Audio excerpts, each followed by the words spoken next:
जंगल की गिन्नी कव्वी बारिश में एक पेड़ की डाली पर बैठकर फूट फूट कर रो रही थी।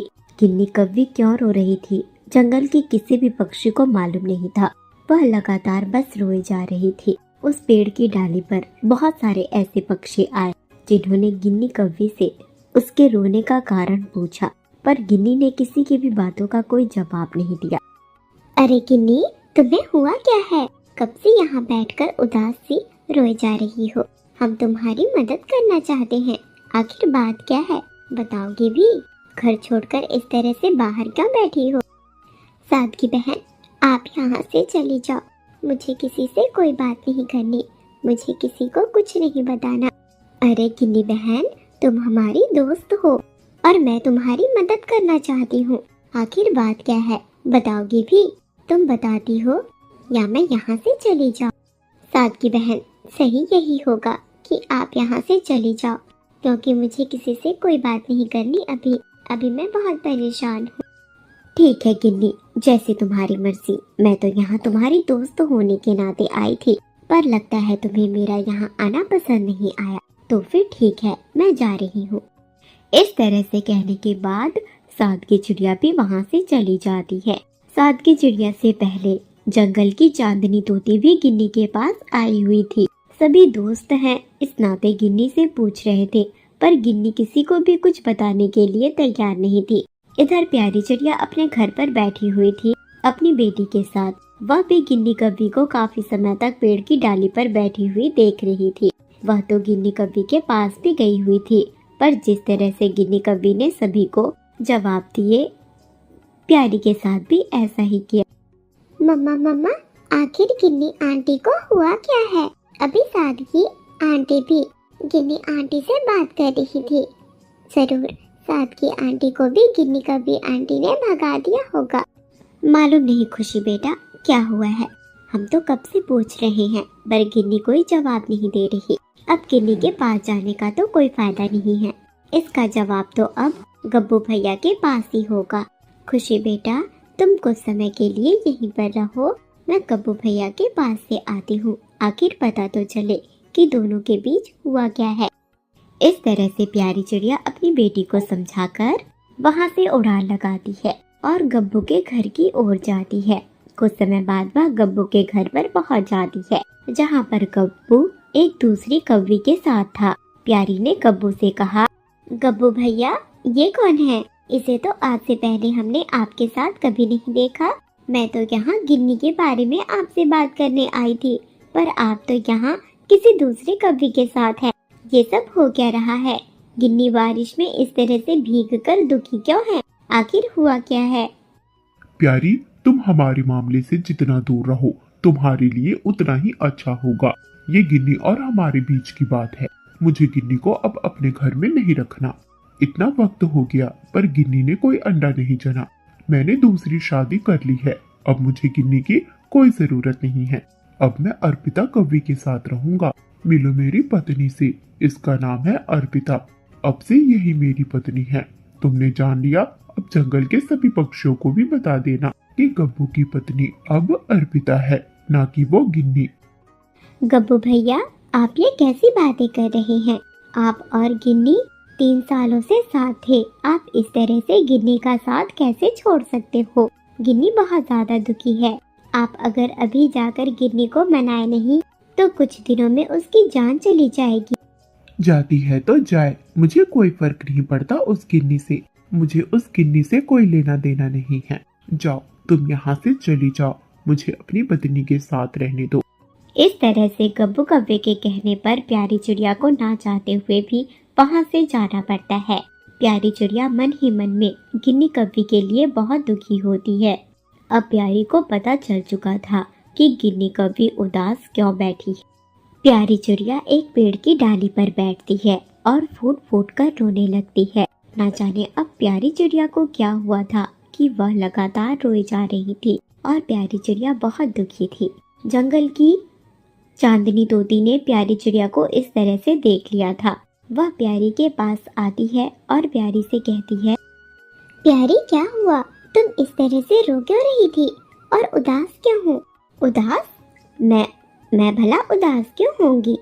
मैं बिल्कुल ठीक हूँ। मैं तो गिन्नी के बारे में सोच रही थी। अच्छा, तो ऐसी बात है। मैं तो गिन्नी कव्वी के पास गई थी। मैंने गिन्नी से कहा कि मेरे साथ घर पर आ जाए। आज ना जाने क्यों इतनी दुखी है। पेड़ की डाली पर कब से बैठी हुई है, बारिश की बूंदों से परेशान हो रही है। पर ना जाने आज क्या हुआ है। और गब्बू भी उसे लेने नहीं जा रहा। लेने भी कैसे जाएगा, वह तो अपनी नई पत्नी के साथ खुश है। उसे तो गिन्नी की परवाह नहीं। क्या? ये तुम क्या बात कर रही हो? ऐसा नहीं हो सकता। गिन्नी और गब्बू ने तो एक दूसरे को पसंद करके शादी की थी, तो फिर भला ऐसा कैसे हो सकता है? तुम्हें कोई गलतफहमी हुई होगी। कोई गलतफहमी नहीं हुई है। गिन्नी काफी समय से परेशान थी।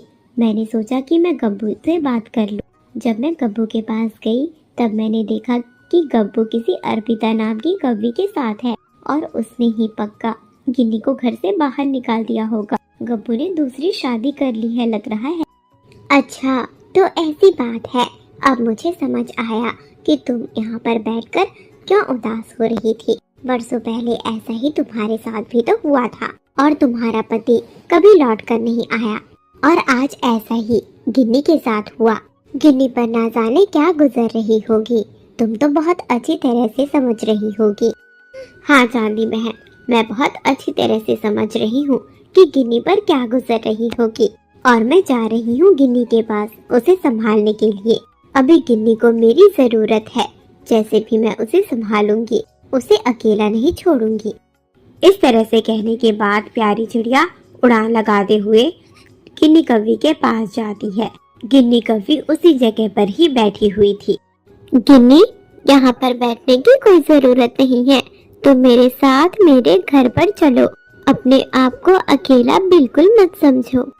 नहीं प्यारी, मैं तुम्हारे साथ नहीं जाना चाहती। मैंने तुम्हें पहले भी बता दिया, मुझे किसी को कुछ नहीं बताना। मुझे मेरे हाल पर छोड़ दो। मुझे ऐसे ही रहना है। मुझे किसी से कोई मदद नहीं चाहिए, नहीं मुझे कुछ भी तुम्हें बताना है। गिन्नी, तुझे कुछ भी बताने की कोई जरूरत नहीं है।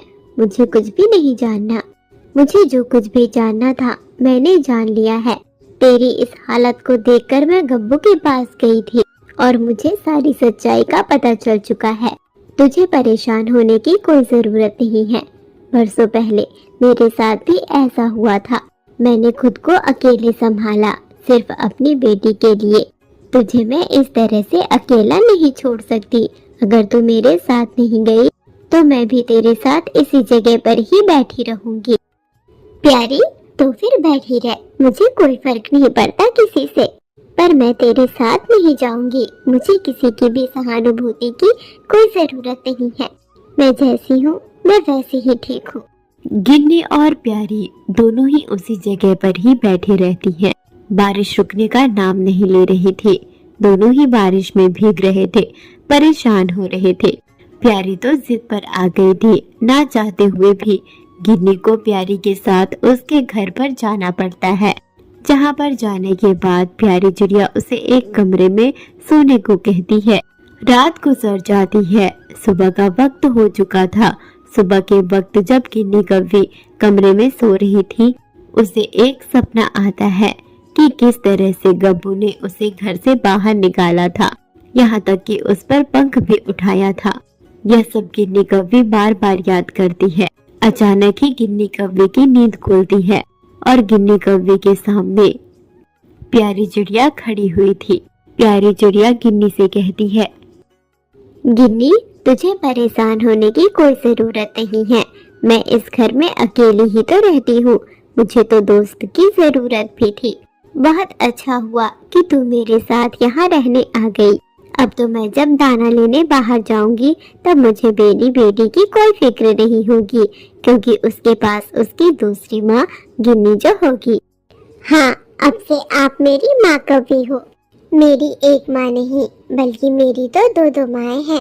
एक प्यारी माँ और दूसरी आप मेरी कव्वी माँ।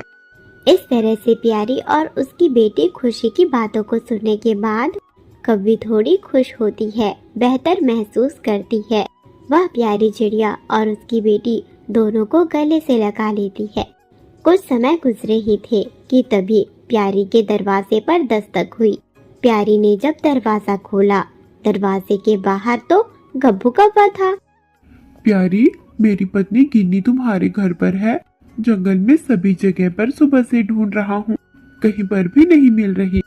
गब्बू भाई, आप यहाँ से चले जाओ। जैसे तैसे मैंने गिन्नी को संभाला है। आपको इस तरह से देखेगी तो उसका दिल दोबारा से टूट जाएगा और मैं ऐसा बिल्कुल नहीं होने दूंगी। आप यहाँ से चले जाओ।